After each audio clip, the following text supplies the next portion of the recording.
रोहित देखो, collector office से ना लेटर आया है, मैं पीए बन गई। क्या? अरे ये तो बहुत खुशी की बात है।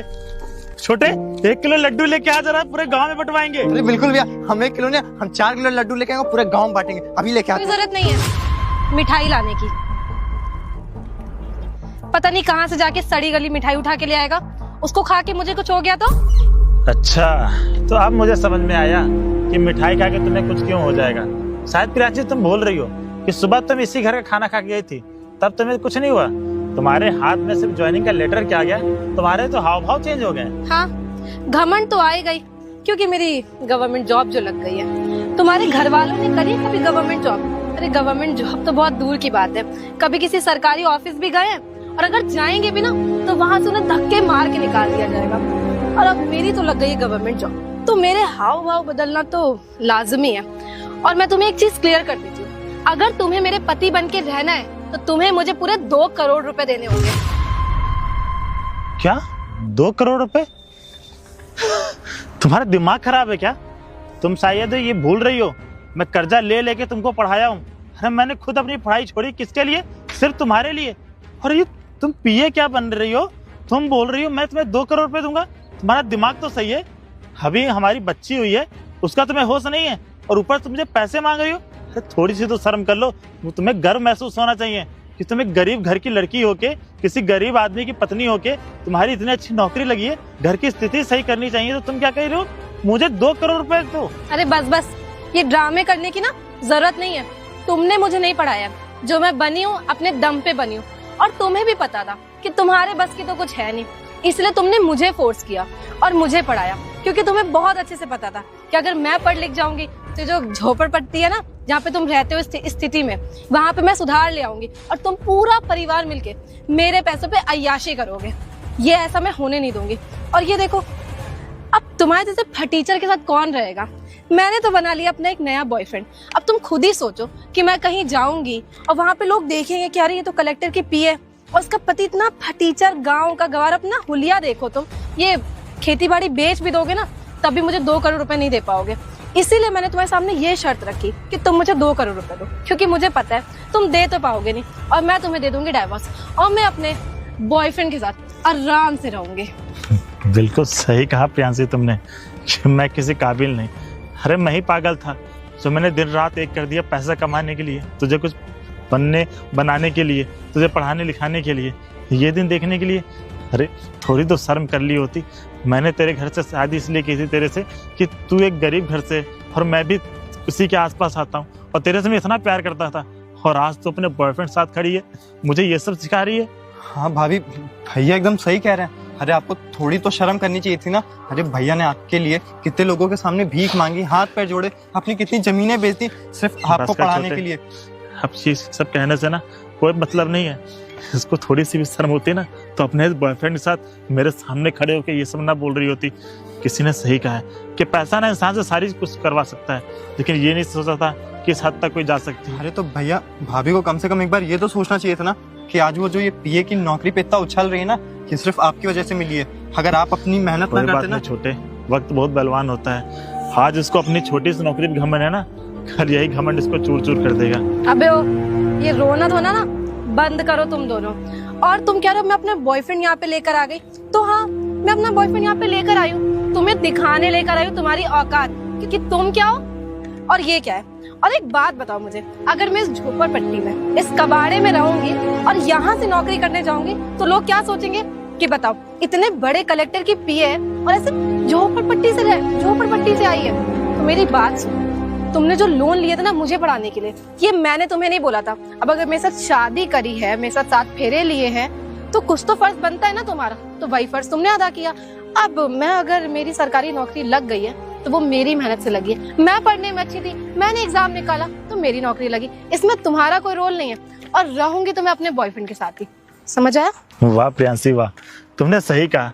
मेरी क्या ही औकात है, और अब तुम मेरे साथ इस गरीब खाने में रह के क्या ही करोगी। किसी ने सही कहा है, आदमी के जब पास पैसा आ जाता है ना तो आदमी घमंड में चूर हो जाता है। गलती मेरी थी कि मैंने अपनी शादी के बाद पढ़ाई लिखाई छोड़ के तुम्हारे ऊपर पैसा खर्चा किया। अगर मैं अपने छोटे भाई के ऊपर पैसा खर्चा किया होता ना तो शायद मुझे आज ये दिन ना देखना पड़ता। लेकिन हाँ, ये एक ना एक दिन ना तुम्हें ये चीज़ समझ में जरूर आएगी कि तुमने जो किया है ना सही नहीं किया है। देखो मैंने कुछ गलत नहीं किया। और क्या कह रहे हो तुम्हें ये पैसा अपने छोटे भाई पे खर्च करना चाहिए था। तुम्हारा जो छोटा भाई है ना किसी काम का नहीं है, बस आवारागर्दी करा लो। लेकिन मैं पढ़ने में अच्छी थी इसलिए मैं नौकरी निकाल ले गई। अपनी बकवास ना बंद करो। तुम्हें बकवास यहाँ पे सुनने नहीं आई हूँ मैं। तुम्हें भाभी आपको शर्म नहीं आ रही? आप किसी बाहरी आदमी के सामने भैया से ऐसे बदतमीजी से बात कर रही हैं। अरे कम से कम आपने जो किया वो किया, भैया की कुछ तो इज्जत रख लीजिए। अरे बाहर का आदमी देखेगा तो क्या बोलेगा कि इनकी घर की बहू कितनी बदतमीज है। ओ, तू ना जबान संभाल के बात कर। तुझसे बात नहीं कर रही हूँ, अपने पति से बात कर रही हूँ मैं। बस जब तुमने मुझे अपना पति मानने से इनकार कर दिया तो किस हक से तुम मेरे भाई से बोल रही हो मैं अपने पति से बात कर रही हूँ? तुमने जो सही किया ना बिल्कुल सही किया। ये रहा तुम्हारा ज्वाइनिंग लेटर। बस जिंदगी में यही कहूंगा कि अपने लाइफ में खुश रहना। भगवान ना करे कि ऐसा भी दिन आए कि किसी मोड़ पे तुम्हारी और हमारी मुलाकात हो जाए। तुम जा सकती हो। रोहित, ऐसा दिन कभी नहीं आएगा। किसी भी मोड़ पे मेरी और तुम्हारी मुलाकात कभी नहीं होने वाली, क्योंकि अब मैं इस झोपड़पट्टी से, इस कूड़े कबाड़े से बहुत दूर जा रही हूँ एक ऐशो आराम की जिंदगी जीने। Thank you so much. और थैंक यू तुम्हें क्यों बोल रही हो, थैंक यू सो मच जो तुम मेरी जिंदगी में आए। चलो रोहित, मैं तुम्हारे आगे हाथ जोड़ता हूँ। जाओ चलिए बैठ भैया। हाथ मुझे एहसास हो रहा है कि मैं फालतू में इसके ऊपर मेहनत कर रहा था। वही मेहनत में तेरे ऊपर किया होता तो शायद आज मुझे दिन ना देखना होता। नहीं भैया देखिए, हम ना रोने से कुछ नहीं होगा। अरे भाभी, मुझे बिल्कुल उम्मीद नहीं थी कि भाभी मेरी ऐसी ये सब हरकतें करेंगी। अरे मुझे तो लगता था कि वो आपसे बहुत ज्यादा प्यार करती हैं और इसी वजह से आप उनको इतना सब पढ़ा लिखा रहे थे। देख छोटे, अब मैंने फैसला ले लिया है कि अब मैं ना अपनी पढ़ाई आगे कंटिन्यू करूंगा और तुझे भी पढ़ाऊंगा। कुछ बन के दिखाएंगे। अगर ऐसे ही हम लोग रहे ना तो इस दुनिया वाले हमारी कभी कदर नहीं करेंगे। ये बात आप भैया बिल्कुल सही कह रहे हैं। और जो भाभी ने किया ना, इनको इनकी कर्मी का फल ना एक दिन जरूर मिलेगा। ठीक है छोटे, तू जा। ठीक है भैया, मैं चलता हूँ। आप अपना ध्यान रखिएगा और बाकी किसी चीज की जरूरत हो तो मुझे याद कर लीजिएगा। ठीक है, जा। बताओ, मैंने तो दिन रात मेहनत करके पढ़ाया लिखाया ये दिन देखने के लिए। एक ना एक दिन ना मैं इसे सबक जरूर सिखाऊंगा। यार प्लीज बोल दे, तू झूठ बोल रहा है। ये क्या खबर दे दी है तुमने? मैं घर से सीधा भागते हुए यहाँ पर आई हूँ। यार मेरी सारी फाइलें क्यों खुल रही हैं? ऐसे तो मेरे सारे कच्चे चिट्टे, सारे घपले बाहर आ जाएंगे। देखिए यार प्रियंशी, मैं ना झूठ नहीं बोल रहा हूँ। वो जो नया कलेक्टर आया है ना, वो सबके काले चिट्टे खोल रहा है और वो ऑफिस में कब से वेट कर रहा है। मैं तुझे इतने दिन से समझा रहा हूँ कि कम घपले किया कर, लेकिन तुझे कहाँ समझ में आने वाली है मेरी बात। अब तू फंस गई तो तू ही जान। अच्छा, बोल तो तुम ऐसे रहे हो जैसे मैंने सारे पैसे अकेले खा लियो, तुमने कोई पैसा लिया नहीं हो। और एक बात बताओ, आती हुई लक्ष्मी को कौन मना करता है? तुमने मना किया क्या कभी आती हुई लक्ष्मी को? पर मुझे ये नहीं समझ में आ रहा है कि इतने कलेक्टर आए हैं और गए हैं, आज तक तो ये कभी नहीं हुआ। ये साला कलेक्टर मेरे पीछे क्यों पड़ गया है? मुझे कुछ समझ में नहीं आ रहा है। देख प्रियंशी, वो तेरी फाइल नहीं खोल रहा है, वो तेरे जैसे जितने भी करप्ट पीए हैं ना, सबका काला चिट्टा खोल रहा है। और मैं तुझे कितनी बार समझाया कि छोटे मोटे घपले कर लिया कर, लेकिन तुझे मेरी बात कहाँ समझ में आने वाली। अब फंस गई है तो तू समझ। यार ईमानदार लोग क्यों होते हैं? मुझे तो ये नहीं समझ में आता है क्या मिलता है इनको ईमानदारी करके। अरे अगर पैसे चाहिए तो मुझसे बोल दे, मैं कुछ पैसे दे दूंगी। और आज तक कितने लोगों को मैंने पैसे दिए। अब एक बात बताओ, अगर थोड़ा पैसे से मेरा घर चल रहा है और उसके नीचे कोई उसका घर चल रहा है तो क्या दिक्कत है? देख प्रियंशी, जो पुराना वाला कलेक्टर था ना, वो तो हमारी बातों में भी आ जाता था।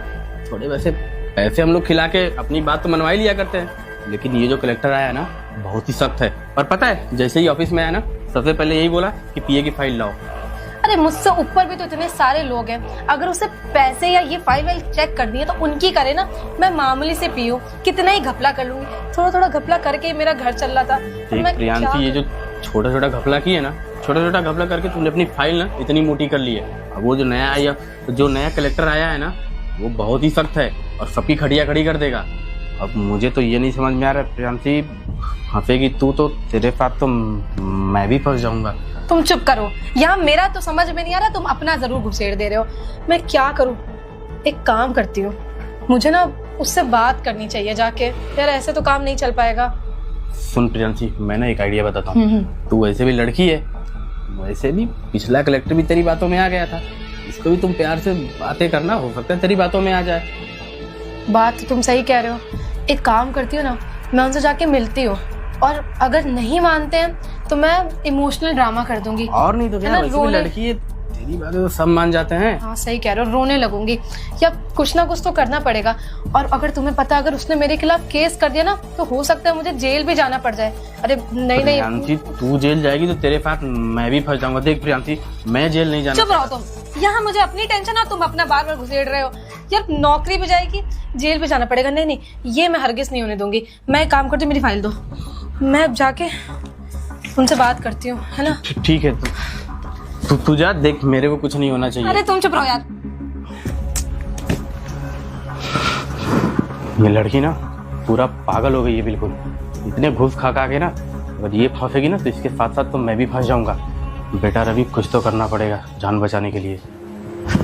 क्या हो बेबी, इतनी परेशान क्यों? कोई दिक्कत है क्या? हाँ बहुत बड़ी दिक्कत है। वो जो नया कलेक्टर आया ना, पता नहीं उसके दिमाग में क्या आया, उसने ना मेरी फाइल ले ली है। अब उसमें उसने सारा काला चिट्ठा मेरा निकाल लिया है और मुझे मिलने के लिए बुलाया हुआ है। मैं क्या करूं, मुझे कुछ समझ में नहीं आ रहा है। तो इसमें क्या हुआ, पैसे देके बना ले। अरे बेबी, आपको पता नहीं है, ये जो कलेक्टर आया ना बहुत ज्यादा ईमानदार है और जितने भी ऑफिसर्स हैं ये सबकी बाट लगा रहा है। मैं क्या करूं, पैसे देके काम नहीं बनने वाला है। सुन, तू इतनी खूबसूरत है और हॉट भी है, तू अपने आप को क्यों नहीं देखती? मतलब क्या है तुम्हारा अपने आप को देखने का? मैं इतना ज्यादा परेशान हूँ, तुम क्या बातें कर रहे हो बेबी अभी? मतलब ये है, तू अपनी अदाओं से उसको मार सकती है। उसको पटाने की कोशिश करना, हो सकता है तेरे प्यार में गिर जाए, बात मान जाए। बात तो बिल्कुल सही कह रहे हो, ऐसा मैं कर सकती हूँ, लेकिन एक सेकेंड, तुम्हें जेलेसी नहीं होगी? तुम मेरे बॉयफ्रेंड हो और मुझे ऐसा सजेशन दे रहे हो। अगर तेरी जॉब ही नहीं रहेगी तो तू क्या करेगी, ये बता पहले। बात तो तुम्हारी भी एकदम सही है। अगर जॉब ही नहीं रहेगी तो ये घर और सब कुछ चला जाएगा हमारे पास से। देख, अभी प्यार नहीं है, अभी पैसा जरूरी है, तो पहले तुझे उस पर ध्यान देना चाहिए।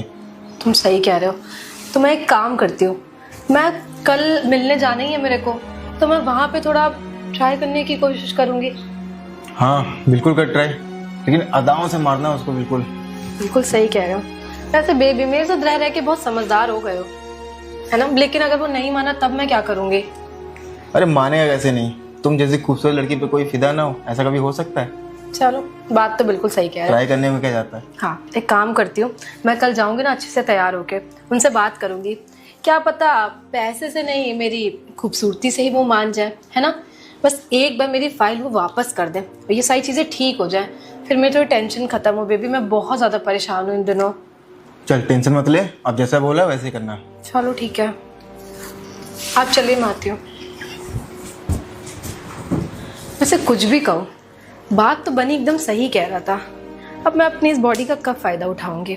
एक काम करती हूँ, उस कलेक्टर के पास जाती हूँ अच्छे से तैयार होके, तब देखती हूँ कैसे नहीं वापस करता है मेरी file.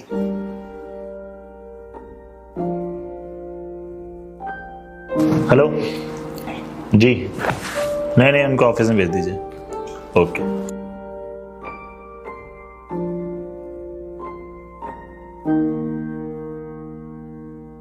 Good morning sir. Sir आपने मुझे ऑफिस बुलाया था, पर जैसा आप सोच रहे हैं मैंने वैसा कुछ भी नहीं किया है। मैंने किसी से घूस नहीं लिया, मैंने कोई धांधली नहीं करी है। सर आपको कोई मिसअंडरस्टैंडिंग हो गई होगी, मैं तो अपना काम बहुत ईमानदारी से करती हूँ। और मेरी तुम मतलब आप यहाँ पे क्या कर रहे हैं? रोहित आप यहाँ पे क्या कर रहे हैं? रोहित, अपने सीनियर सर से बात करते हैं। Sir sorry. कौन हूँ मैं यहाँ का? कौन हूँ यहाँ का मैं? कलेक्टर है। तो तुम कौन हो? पीए। एक सीनियर सर से बात करते हैं। I am so sorry sir. ये क्या है यहाँ? क्या है ये पूरा? मैंने तुम्हारी ना पूरी फाइल पढ़ी है। इतना ज्यादा करप्शन, कितने साल हो गए सर्विस करते हुए? मुझे 5 साल हो गए।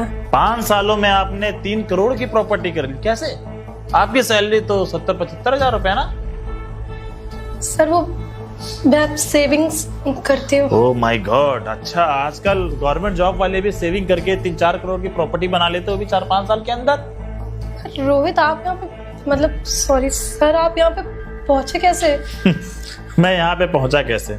तुमको क्या लगता है कि तुम ही पढ़ी लिखी हो? मैं गवाह ठहरा? मैंने मेहनत मजदूरी करके पढ़ाया लिखाया, तुमको इस काबिल बनाया कि तुम किसी अच्छी सर्विस, कोई अच्छी सर्विस कर सको ताकि हमारे घर की स्थिति सुधर सके। हाँ, लेकिन तुमने क्या किया? कि तुम्हें सर्विस मिले तो तुमने क्या कि अपना ऐसा रंग बदला कि कोई गिरगिट भी रंग नहीं बदलता ऐसे। वो मेरी शादी आपसे जबरदस्ती करा दी गई थी। अरे जबरदस्ती करा दी गई तो तुम मेरी पत्नी थी कि नहीं थी? हाँ, मैंने मेहनत मजदूरी करके कितने रुपए तुम्हारे ऊपर लगाए ये दिन देखने के लिए। जब तुम मुझे छोड़ के गई ना, तब मैंने उसी समय कसम खाई कि IAS ऑफिसर में बन के रहूंगा और एक दिन मैं सबक सिखा के रहूंगा।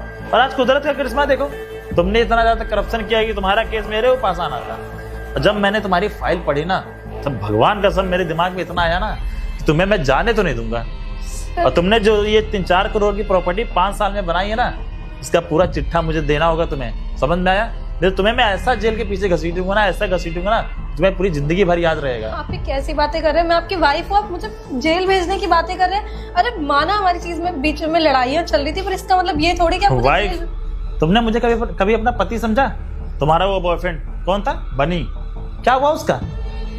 हाँ, तुम दोनों ने शादी कर ली कि आज तक वो तुम्हारा ऐसे लिविंग में रहता तुम्हारे साथ? अभी भी लिविंग में रहता है। अब देखना, तुम अपना उसको बॉयफ्रेंड समझती हो ना, अपना चाहते, जो तुम्हें बहुत ज्यादा चाहता है ना, वो जब तुम्हारी नौकरी जाएगी ना, तब तुम्हें पता चलेगा वो तुम्हें चाहता था कि मैं तुम्हें चाहता था। आप ऐसी बातें क्यों कर रहे हैं? वो सब पुरानी चीजें थी रोहित, मैंने हमेशा देखो प्रियांशी, तुम गरीब थी, मैं भी गरीब था। मैं नौकरी पा गया, इसका मतलब ये नहीं कि मैं भी ज्यादा करप्शन करने लगूंगा। समझ आया आपको? माफ कर दीजिए, पर मैंने कोई करप्शन नहीं किया, मैंने किसी से। तो ये प्रॉपर्टी आई कहाँ से 3 से 4 करोड़ की 5 साल में? बनी के प्रॉपर्टी है ये। अच्छा, बनी की प्रॉपर्टी, वाह। तुमने मुझे बेवकूफ समझा है क्या? मैं IAS ऑफिसर ऐसे नहीं बना तो मुझे क्या कांस्टेबल समझ रही हो कि जाके मैं 1-2 लाख रुपए दे के अब सर्विस में हो जाऊंगा, अपनी मेहनत से यहाँ तक पहुंचाऊं? और तुम मुझे बेवकूफ बना रही हो कि बनी के पास इतनी प्रॉपर्टी थी। अगर उसकी प्रॉपर्टी तो उसके नाम पे होगी, तुम्हारे नाम पे होगी। रोहित, आप तो मेरे पति है ना, आप कैसी बातें कर रहे हैं? देखो प्रियांशी, जितना भी रिश्तेदारी है ना 3 साल पहले खत्म हो चुकी। समझ में आया तुम्हें? और तुम्हें मैं जेल के पीछे ऐसे घसीटूंगा ना, तुम्हें तुम्हारा चाचा भी नहीं बचा पाएगा। रोहित, ऐसा मत बोलिए। रोहित, मैं आपकी वाइफ हूँ, आपको शर्म शट अप।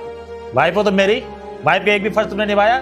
हाँ, शादी के समय तुमने मेरे से 7 कस्में ली थी, आज तुमने उस कस्मों की वैल्यू समझी? रोहित, हो गई ना मुझसे गलती। देखिए मिस प्रियांशी, आपके पास 3 दिन का समय है। 3 दिन में आपको प्रूफ देना होगा ये 3 से 4 करोड़ की प्रॉपर्टी आपके पास कैसी आई। अगर आप ये प्रूफ नहीं दे सकते हैं तो आपको इस नौकरी में कोई रहने का हक नहीं है। रोहित, मेरी बात, आपको तो मैं सस्पेंड करवाऊंगा ही, साथ में आपको 10 साल की सजा भी दिलवाऊंगा। मेरी बात सुनिए, हम बैठ के बात करते ना। बैठ के बात करते? तुम्हारी औकात है मेरे सामने बैठने की? क्या कहा था तुमने कि मैं पिए हूं? तुम्हारी औकात क्या है? तुम गरीब मजदूर फटीचर, क्या क्या तुमने मेरे को नहीं बोला? अरे मैं दिन रात मेहनत करता था, किस लिए? सिर्फ तुम्हारे लिए, तुमको पढ़ा लिखा के कुछ बनाने के लिए, ताकि हमारी घर की स्थिति सही हो जाए। खराब थी तो मैंने 10 लाख का कर्जा लिया, आज तक उस कर्जा पे भरता हूँ। अगर मैं चाहता ना 1 महीने की करप्शन में ना मैं 10 लाख कर्जा भर दिया होता, लेकिन मैं अपनी सैलरी से कर्जा भरता हूँ। समझ में आया तुम्हें? जो तुम जिस पति की और रिश्तेदारी की बात करती है ना, वो 3 साल पहले खत्म हो चुकी। दफा यहाँ से 3 दिन के अंदर। अगर ये 3 से 4 करोड़ का तुमने हिसाब किताब नहीं दिया, 10 साल की सजा होगी वो अलग, और सस्पेंड करूंगा मैं वो अलग। रोहित, पॉसिबल नहीं है 3 दिन के अंदर। तो ये तुम मानो ना कि तुमने करप्शन किया है। मैंने कोई करप्शन नहीं किया है। हाँ तो बस ठीक है, फिर करप्शन नहीं किया तो प्रूफ दो ना, क्या दिक्कत है इसमें? रोहित, मुझसे गलती। दफा हो यहाँ से। 3 दिन का समय आपके पास, नहीं तो जेल में चक्की का आटा पीसने के लिए तैयार रही। जाइए। रोहित, मेरी बात तो सुनिए, हम बैठ के बात करते हैं। जाइए, ये मैं बुलाऊं यहाँ लेडीज कांस्टेबल अभी? रोहित, मैं आपके दफा हो यहाँ से। मैं आपको अभी दफा हो यहाँ से।